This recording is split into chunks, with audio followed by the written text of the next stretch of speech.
جو اسٹیبلشمنٹ کے نمائندے ہیں اگر وہ شامل نہیں ہیں تو ان مذاکرات کی کیا حیثیت ہے؟ اس میں ایسے لوگ ہیں جو با اختیار ہیں بھی کہ نہیں ہیں، تو یہ ایک صرف ایک فوٹو سیشن ہو رہا ہے، کیا کہہ سکتے ہیں اس کو؟ اور جی پلیز. اس میں دو باتیں ہیں نا، آپ نے کہا کہ ان کے پاس اختیار ہے یا نہیں، اور دوسرے کہ محسن نقوی اس میں شامل ہیں کہ نہیں، جی نہیں ہیں ظاہر ہے اس میں۔ تو آپ کیا سمجھتے ہیں کہ صرف محسن نقوی بڑے سٹیک ہولڈرز کی نمائندگی کرتے ہیں اور ان کی شمولیت بہت ضروری ہے ایسے مذاکرات میں؟ ہمارے تو ماشاءاللہ جتنے بھی زیرک سیاستدان ہیں ان سب نے مل ملا کے آرمی ایکٹ میں اور 26ویں ترمیم کے حوالے سے جو بڑھ چڑھ کے حصہ لیا ہے، اپنے ہاتھ سے کچھ اختیارات دے دیے ہیں، جوڈیشری یا عدلیہ کے اختیارات میں کمی کروائی ہے۔ یہ تو بڑا بڑھ چڑھ کے انہوں نے اس میں حصہ لیا ہے، تو یہ بھی اتنے ہی نمائندے ہیں جتنے محسن نقوی ہیں۔ ہاں، اختیار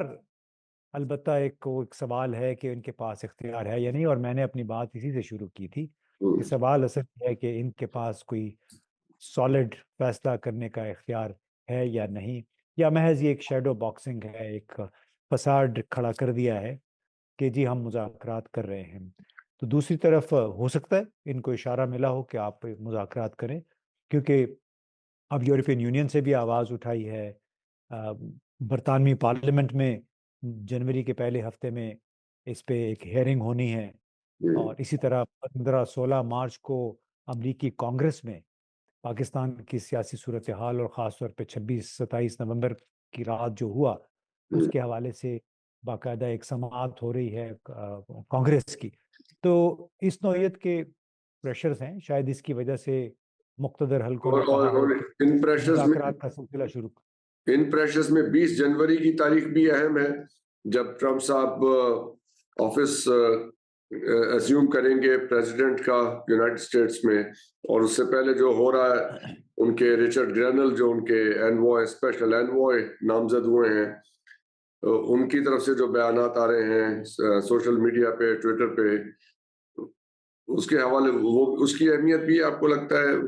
یہ کوئی ڈیڈ لائن مقرر اس میں ہوئی ہے؟ دیکھیں وہ تو ایک رسمی طور پہ انہوں نے حلف اٹھانا ہے 20 جنوری کو، جی لیکن رچرڈ گرینل نے جو سلسلہ شروع کیا ہے اپنے ٹویٹس کے ذریعے، اس سے صاف ظاہر ہوتا ہے کہ انہوں نے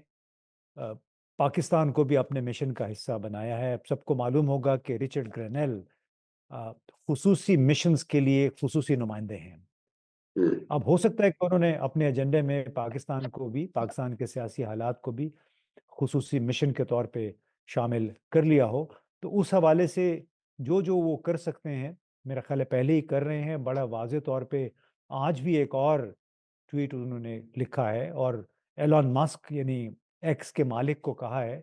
کہ آپ پاکستان کو بھی ان ممالک میں شامل کر لیں جہاں پر آپ کے سیٹلائٹ اسٹار لنک کے ذریعے لوگ کمیونیکیشن کر سکے، کیونکہ وہاں پہ بڑی پابندیاں لگی ہوئی ہیں۔ یہ کوئی معمولی بات نہیں ہے، یعنی لوگ تو 20 جنوری کا انتظار کریں، لیکن 20 جنوری کو تو باقاعدہ پھر ایک پالیسی کے تحت اس وقت چونکہ حکومت حلف اٹھا چکی ہوگی، تو ہو سکتا ہے پھر باقاعدہ پالیسی کی صورت میں کچھ باتیں سامنے آئیں، اور ایسی باتیں سامنے آئیں جس کو پھر ہم پاکستان جیسا ملک سہ نہیں سکتا ہے، بہت مشکل ہوتا ہے۔ لیکن یا دوسری پھر اگر طرف ہم جی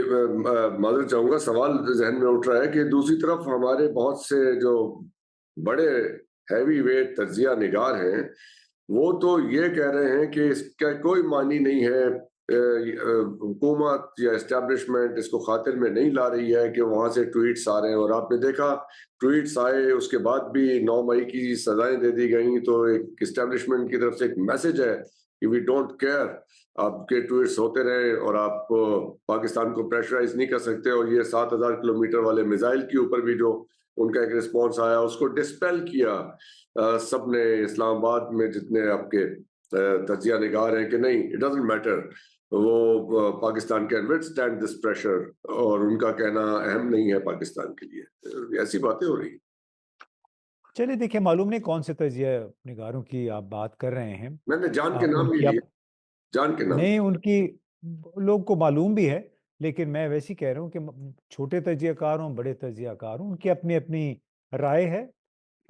وہ ہم انہیں سننا چاہیے، ضرور ان کو سننا چاہیے، چلیں لیکن اشارہ اس کر رائے دیتا ہوں، ایک کے بارے میں تو انہوں نے انکوائر بھی کیا اپنی ایک ٹویٹ میں، جی رچرڈ وہ نجم صاحب۔ سیٹھی صاحب کی بات کر جی رہے ہیں، جی اور اس میں بلا شبہ نجم صاحب نے یہ باتیں کی ہیں، وہ تو ٹویٹر پہ بھی ان کا وہ چل رہا تھا، تو انہوں نے تو یہ بھی کہا کہ اس کو باقاعدہ پیسے ملے ہوئے ہیں، ایک پیڈ کیمپین ہے، تو ان کو شاید یہ یاد نہیں رہا کہ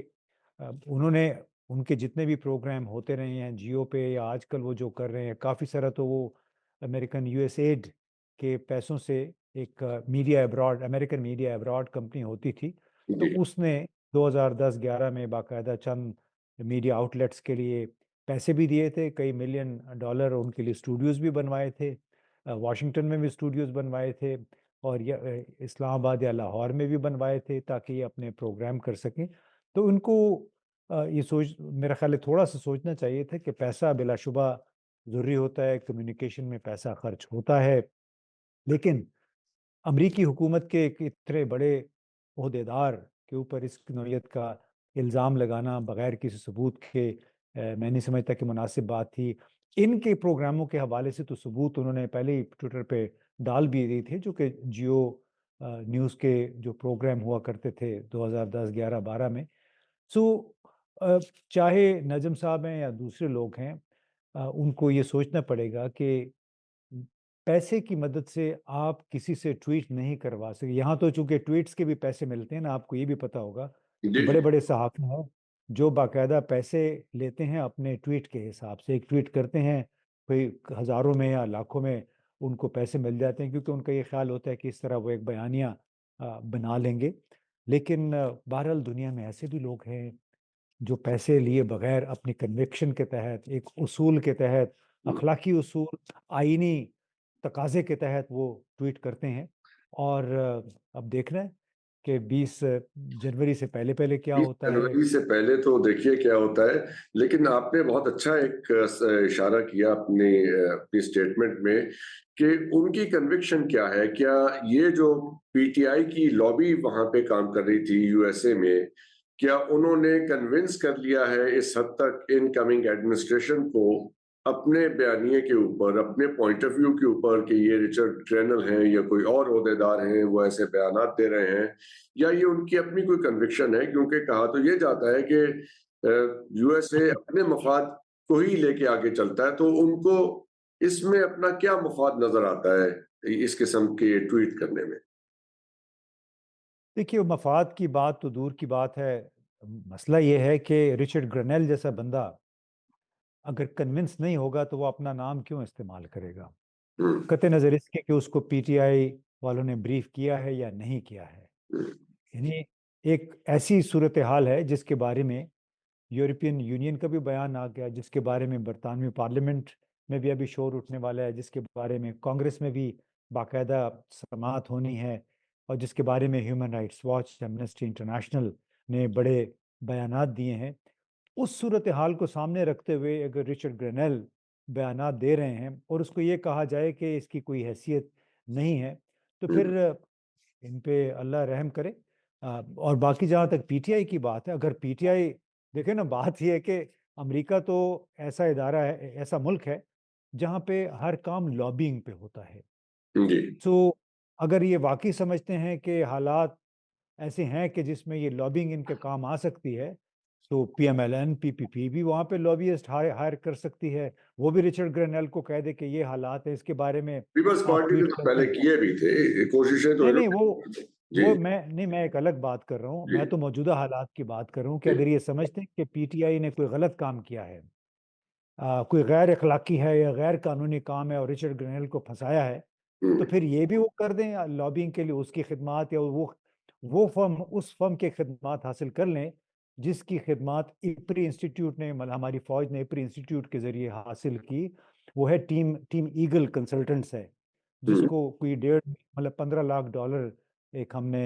باقاعدہ ایک کانٹریکٹ کیا ان سے، تاکہ پاکستان اور امریکہ کے درمیان تعلقات کو بہتر بنایا جا سکے۔ ہم، اب بدقسمتی اس کانٹریکٹ کی یہ ہوئی کہ وہ کانٹریکٹ امریکی انتخابات کے نتائج آنے سے پہلے کیا گیا۔